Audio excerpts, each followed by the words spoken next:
Hello,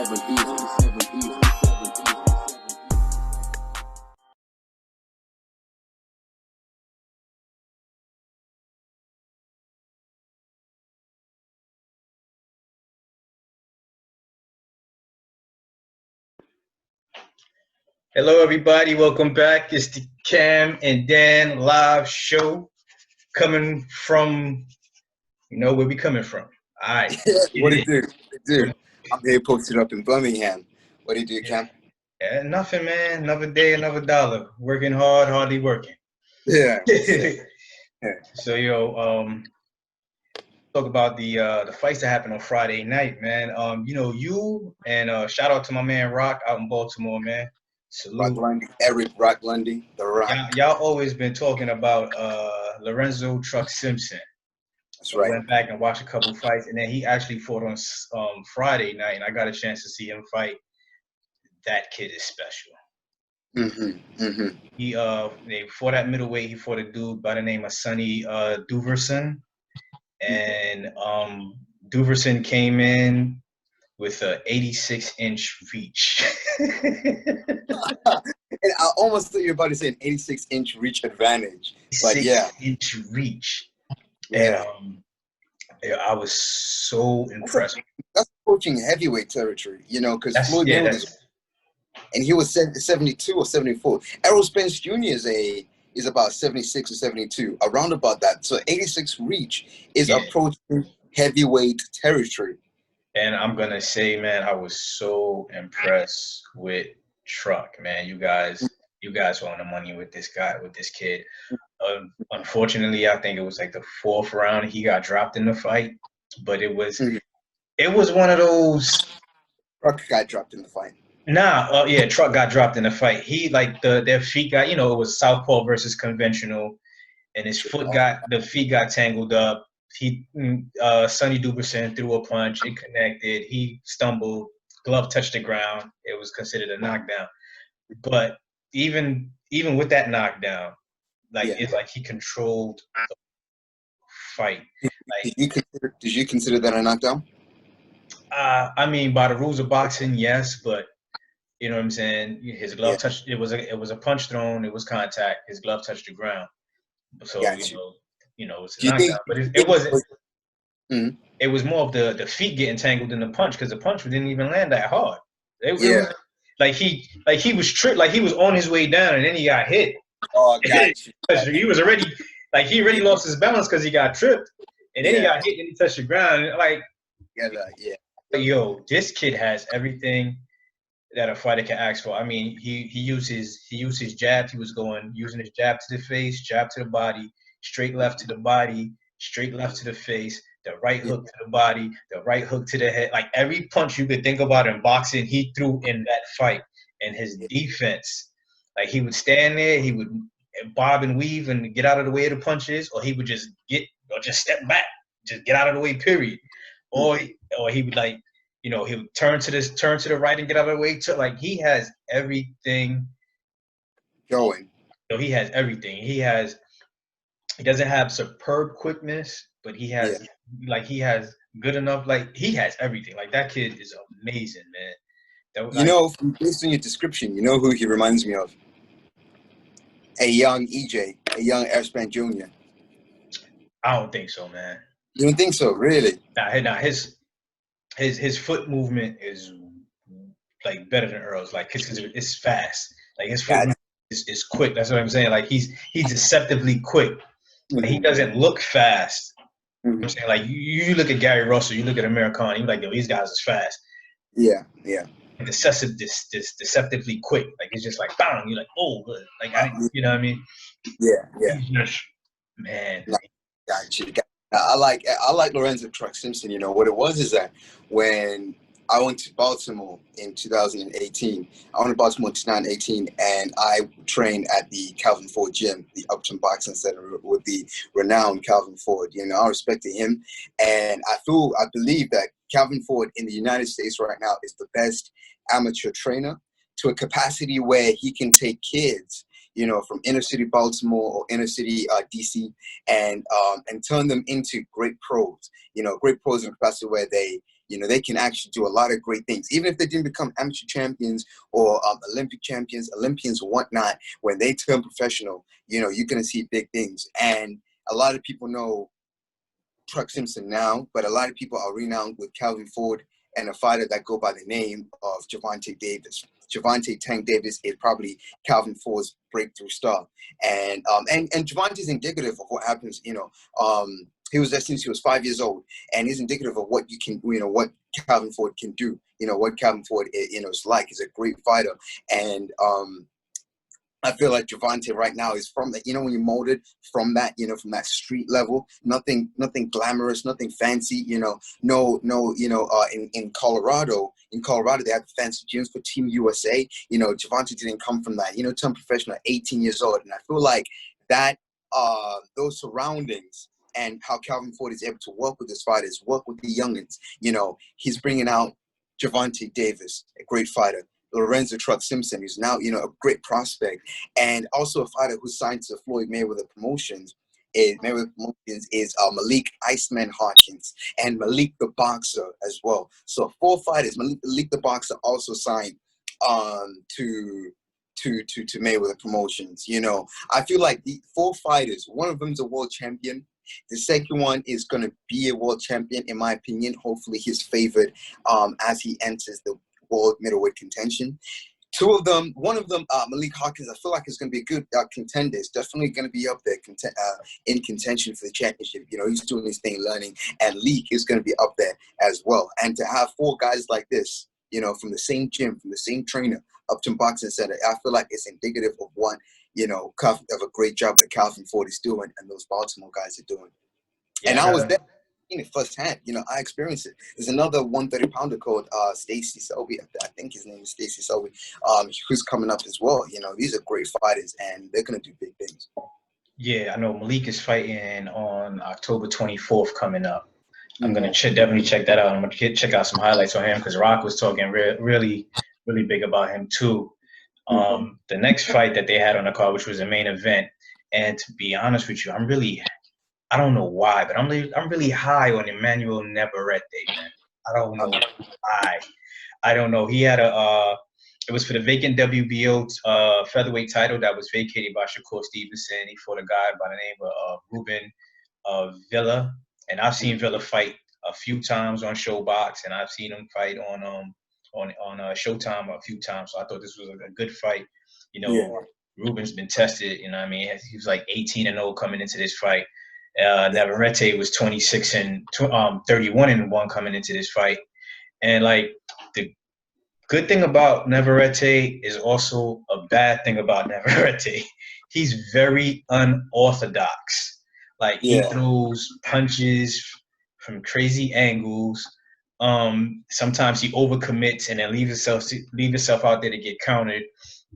And it was bad because Ruben didn't get a chance to counter this guy, counter Navarrete, because Navarrete, with that awkwardness, was able to knock him down in the first round and knock him down in the 4th round. A unanimous decision. But Navarrete moving, and then he also moved up from super bantamweight, and he was a WBO super bantamweight champion, and he had 7 title defenses. So far he's been in 8 championship fights, right? And he's been 7 at super bantamweight and 1 at featherweight. Yeah. So, and like, yo, he threw this crazy uppercut, man. It was like a uppercut slash hook slash jab, like, and then it came from like out of nowhere. And then he caught Ruben Villa with that, and then again in the 4th, it like he was about to come with the uppercut, but then when he went to load up, he turned it over into an overhand left and dropped him again. And I thought the fight was going to be over. I mean, Ruben got up, shook the cobwebs off, you know. And I thought the fight was going to be over after that, but Ruben was able to, you know, get the, you know, still go to 12 rounds even though he lost. I was impressed with Ruben, but it was like he felt the power and didn't want to commit. And it's like I'm watching the fight, and it's like, yo, like, you know, Navarrete was out of position, and sometimes I'm like, yo, this is your chance to attack. But it was just like, it looked like Ruben didn't want to commit because he didn't want to get hit. Like, Yeah. But it was just like, yo, you got this is the championship fight, my guy. I've seen Ruben fight. I've seen him do his thing, and I'm just like, yo, this is where you got to step up. You got to do your thing. And it was just like he was kind of gun shy a little bit, I guess, because he felt that power. Yeah. Now it happens, you know. I feel like, obviously, you know, my history with Emanuel Navarrete. There's a guy who I really, really like. Oh, come on. You know, what's funny? Oh, the fact that he beat Isaac Dogbo twice. Anyway, moving on. So yeah, you know, he's the world's featherweight champion, and good for him. And I feel like that, you know, that was a good fight. And you know, it happens. You know, once you get a taste of that power, you know, you back off. You know what I'm saying? And oh damn, it happened to me. I remember sparring this one guy, Miles Fletcher. You know, I feel like when you get that taste of the power, it happens. You know what I'm saying? But Emanuel Navarrete, the WBO world's featherweight champion, and yeah, you know, I've never heard of Navarrete until the Isaac Dopo fight. You know, Me neither. Yeah. And the first fight with Isaac Dogbo, I was impressed. I think the second fight, they stopped that in the 8th or the 9th round. And you know, that's a 2-division champion now, so congrats. Yes, he is. But then after that, he was just like, yo, I think he that was in 2018, I believe, when he fought. Yeah. And he has fought. He defended that title 6 times since we in 2020. He's been consistently fighting, and I like Navarrete because he's always fighting. You know, he's not. You know, he fights, takes 3 months off. He's fighting again. He's fighting again. And I'll be honest with you, there's been a lot of talk about, you know, Gary Russell trying to fight, you know, guys at 135, and I think this is really a really good fight for Gary Russell Jr. Absolutely, Emanuel Navarrete. No, absolutely, a great fight. It's in your division. You don't have to move up in weight, and it's in your division. And I think because you know how, you know, and it's funny because even though Gary Russell has a lot of fights with the PBC and Showtime, he's not signed to them. No, he's not signed to. He's you a free agent. This could be a fight that could be made, and if I'm just saying, if I was Russell, I would go after this fight, man. I would go after this fight because I don't think Navarrete is gonna say no. No, okay, no. I think he'll step up to the plate and be like, "Yo, bring it on." Yeah. Especially now, keep in mind, it's a unification match. It's a unification fight for the unified World Boxing Council and World Boxing Organization featherweight championship. And so it's a great incentive for everybody involved, you know. So be grateful for Emanuel Navarrete, who was a 1-belt holder. He was a WBO super bantamweight champion, and so now to be WBC and WBO featherweight champion. You know, it's a big climb as well up the pound-for-pound ladder, which is where a lot of boxers want their name to appear in the pound-for-pound slot. You know what I'm saying? So, and if this is a big if he is able to beat Gary Russell Jr. and get that WC featherweight champion, which I don't think he will be able to do it, but I'm just saying that will put him on notice to be on the pound. I think, you know what I think? If he was to beat Gary Russell Jr., if they was to fight, a whole lot of ifs, and he beats Gary Russell, which I don't think he will do, but if he was to do it, I think that would put him on a pound-for-pound list. Yeah, no, it would. You know, it would. And, you know, especially if you take into account who Russell's beaten. A lot of those fights are, you know, based on not just who the fighter's beaten, but who the winning fighter, like, who they beat, who they also beat, you know. So, you know, for example, like, you know, Tyson Fury didn't just beat Wilder. He also, you know, psychologically or statistically beat the guy, you know, in one capacity or another. So, and I feel like that was another reason why Tyson Fury is the #1 heavyweight in the world. I don't argue with that. But number 2, I'll argue with it. Number 2. Sorry. But that was a great show. That Top Rank put on. The old man put on. Yeah. Bob Arum's Top Rank Incorporated on ESPN, and now Bob Arum and Top Rank Incorporated have another show, a big fight coming up which is a major unification fight between the super world lightweight champion of Vasily Lomachenko, high tech, against the IBF world lightweight champion, Teofimo Lopez. So who you got? In that fight, I have, well, just a quick segue. Vasily Lomachenko's English has gotten much, much better. I respect him, and his English has gotten much better. But in this fight, I feel it's going to be a test. It's going to be an extreme test for Lomachenko. I don't know whether he's faced, but he was undefeated, close to undefeated. One loss as an amateur. One loss as an amateur out of 390, odd fights, and so he must have been fighting aggressive guys and high power guys as well. But I feel like a test with Teofimo Lopez is going to be incremental, because you even said it yourself. I'll let you say what you said, but one thing that you did say, you referenced a knockdown that Vasily has suffered before. And if he suffers that same fate against this fight, it might be Lopez's night. But I feel like he's got a good spirit, Lomachenko, so he's not going to be deterred by anything that Lopez may bring. So I feel like he may adjust. He's going to use something that he hasn't used before in any of his fights. So who do I have in this fight? I say Vasily Lomachenko. Because I feel like Vasily Lomachenko has experienced more hardship in the ring, more challenges in the ring, which will prepare him for this fight than Lopez has in the ring. He's more experienced, so I feel like it's going to be a big experience factor in this to decide the winner in this match. Teofimo El Brooklyn Lopez. You want him to win. So you want him to win.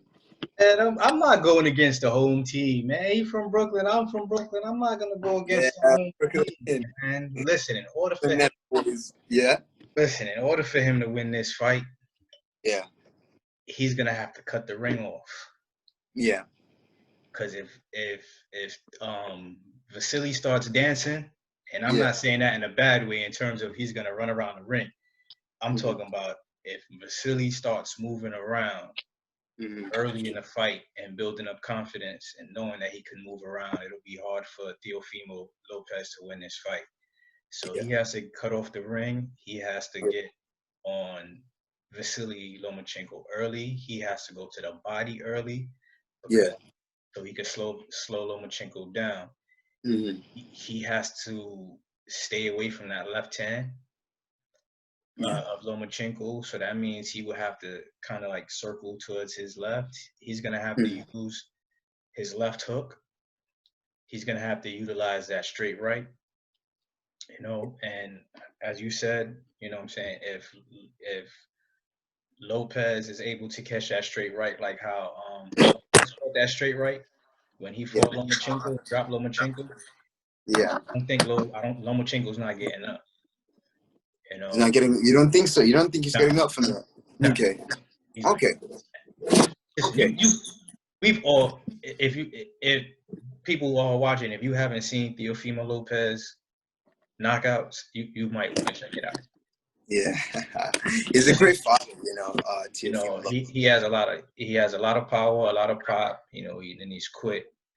I'm not counting out Vasily Lomachenko at all, though, because that man is very skillful. But I just think this is gonna be Lopez's night. I mean, because if Lomachenko is able to sidestep. And Lomachenko has this thing where he's in front of you 1 minute, and then at the next minute he's on the side of you, and he's and he's behind you. He's on the other side of you again. Yeah. And he goes left, then he's behind you, and he's on your right, and then he's back in front of you again. Yeah, it's called Matador. El Matador. And he'll come to you, and it's like a bull. And the thing is, if this could be a bull complex fight, because obviously, you know, Teofimo is a very aggressive fighter. You know, I feel like if Vasily can try and, you know, lure him in like the bull, you know what I'm saying? He's a southpaw. And I'm not sure how this is going to be reflected on the broadcast, but he's a southpaw. And if Teofimo Lopez is coming in and he sidesteps him and he does his thing, it could be, I feel like that could happen. And he could pull out more tools, you know what I'm saying, the toolkit. And, you know, especially if he gets into the later rounds, I feel like Vasily Lomachenko is going to win this fight. I'm picking Lopez to win the fight, but I'm going to say this. If there's any knockdowns or there's a knockout, Lopez wins. Goes 12. If it goes 12, yeah, Lomachenko wins. Got you. Lopez though. I'm not straying away from my pick. You know what I mean? But you know, you gotta factor in the other fighter. Like Lomachenko's he's not bump, you know. Yeah. I don't know. He belongs in a pound for pound list. I don't know why they haven't. I don't believe he's that high on the list. I mean, they got him 2, I believe. Who, Lomachenko? Yeah. Yeah, I think he has 2, trading around Canelo, Bud Crawford, and him. Yeah, so around Canelo, Bud Crawford, you know, especially on different lists. But yeah, he's up there. I mean, yeah, he's. I would say like, you know, maybe top 4, but because I'm going with Lopez, man. I ain't even. No. You do your thing, man. You ride with Brooklyn. That's, you know what I'm saying. I'm riding. I mean, I stick with the home team, man. I'm a Giants fan, even though they're sucking right now. But I used to be a Cowboys fan, but you know what team I like? I like the New England Patriots. I'm a New England Patriot. Actually, I've been a New England Patriots fan. I'm not a Glory supporter. I'm not that. I've been a Patriots fan since probably 2016 when they faced the Seahawks. Yeah, the Seattle Seahawks. Around that time, I've been a fan of them. So win, lose, or draw, I've been a fan of the New England Patriots. But yeah, that's it. You know, and it's going to be a great fight, and it's a great thing. And you know, it's very interesting that it's not on pay-per-view. So you know, shout out to Top Rank Incorporated and the Old Man for that. You know, especially because I don't know if they're going to get a gate from that. And those are two. I say, in my opinion, that's a pay-per-view worthy fight. You know, I wouldn't be, you know, upset about doling out, you know, $40 for that, but that's a good fight. And we also got great fights coming up. You know how it's going now. You know, Premier Boxing Champions, you know, as good as it gets. And so you have Tank Davis versus Leo Santa Cruz. And you also have, in December, the return of Errol Spence Jr., which we'll cover in our next videos as he comes back, not just from a year's hiatus, but a year's hiatus caused by accident, fatal car crash. So, and it's going to be great to have the truth back in the ring. Yeah, it is, man. Just the fact that he's alive is great. Amen. Even if he didn't make it back into the ring, just the fact that he's alive, you know. God bless him, especially with his 2 daughters as well, Ivy and Violet. I think Violet, the youngest one. You know, his 2 daughters. You know, especially they're very, very young, and so the father. You know, I feel like that was an act of God. You know, to spare him and protect him in that car crash, and not just to protect him. You know, a lot of people talk about never fighting again. You know, now he's back in Dallas, Texas. You know, Arlington, Texas, Fort Worth. You know, in front of AT&T at AT&T Stadium, and there will be a crowd, and so it's gonna be great. You know, it's a great way to end an insane year that we've had. Man, this year sucks ass. Excuse me.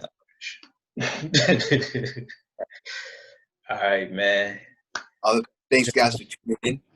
Cam, see everyone off. All right, yeah, everybody, thank you for watching again. Please subscribe, comment, hit the bell notification so every time we put up a video you get notified. And as I said, Brooklyn in the house, baby, let's go.